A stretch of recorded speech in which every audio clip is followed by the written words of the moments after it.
In the small village of Kera, nestled in the dusty plains of Burkina Faso's Mohun province, a boy named Ibrahim Traoré was born in 1988 under a sky streaked with the orange glow of a setting sun. The villagers whispered that such a sky foretold a life of fire, passion, struggle, and destiny. Ibrahim's childhood was humble, his days spent tending to goats and studying under the dim flicker of a kerosene lamp. His mother, Amina, a weaver with calloused hands, taught him the value of resilience. The world bends to those who stand tall, she'd say, her eyes fierce with pride. Ibrahim was quiet but sharp, his mind a sponge for knowledge.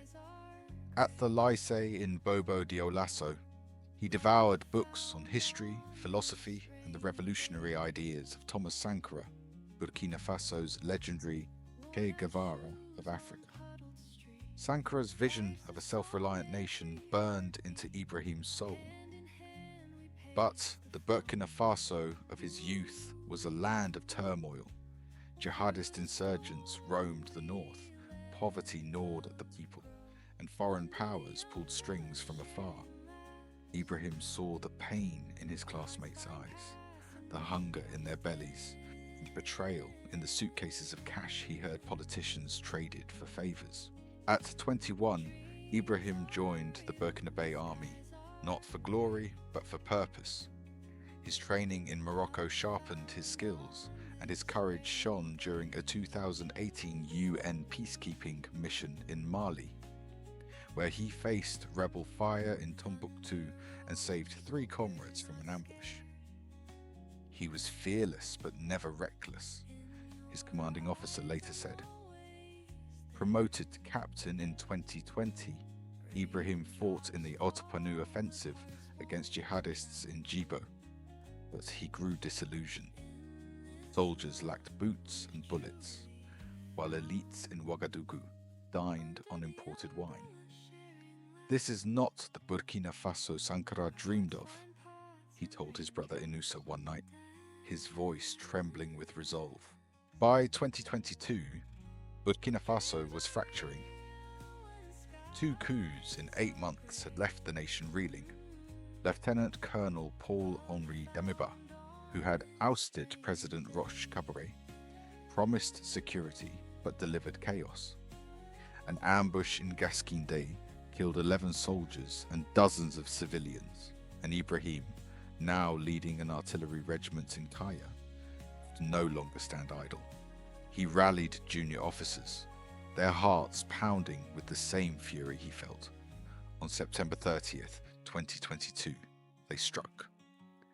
Armored vehicles rolled into Ouagadougou, and Ibrahim, clad in fatigues and a red beret, emerged from a turret, his boyish face set with determination.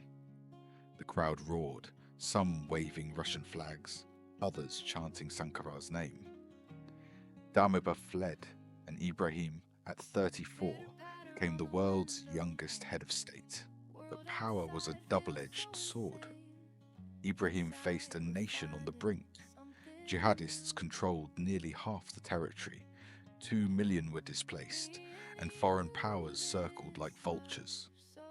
France, the former colonial master, demanded influence. Russia offered arms, but at a cost. Ibrahim chose a bolder path. "We will be slaves no more," he declared in a televised address, his voice steady but fierce. He expelled French troops, banned French media, and rejected IMF loans, insisting Burkina Faso could stand on its own. He nationalized 2 gold mines, built a refinery to process 150 tons annually, and invested in agriculture, boosting tomato and rice production. The people cheered as he slashed ministers' salaries by 30% and raised civil servants' pay by 50%. "This is our gold, our land, our future," he said, standing before a new cotton processing plant. Yet danger lurked. In September 2023, a coup attempt nearly toppled him. Elite officers, loyal to Damiba, plotted to storm the presidential palace. Ibrahim's brother, Kasum, his propaganda chief, uncovered the scheme through a network of loyal youths. Plotters were arrested, but Ibrahim knew trust was scarce. He leaned on his inner circle, Inusa, his advisor, Captain Anderson Meda, his chief of staff, and Russian allies who provided discreet protection. Whispers of the Wagner group followed him, though he denied their presence. "We fight for Burkina Faso, not for Moscow," he insisted. The world watched as Ibrahim walked a tightrope. The 2023 Russia-Africa summit, he boldly criticized African leaders who begged for aid. "We must feed our people ourselves," he said, echoing Sankara.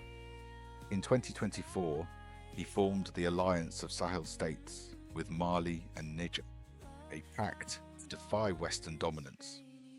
But at home, the jihadist threat grew.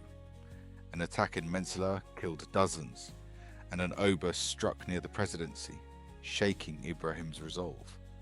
He decreed a general mobilization, recruiting 50,000 volunteers to fight alongside the army.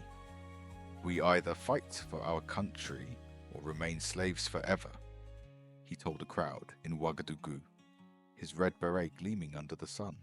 One night in the presidential palace, Ibrahim sat alone, a photo of his mother on his desk.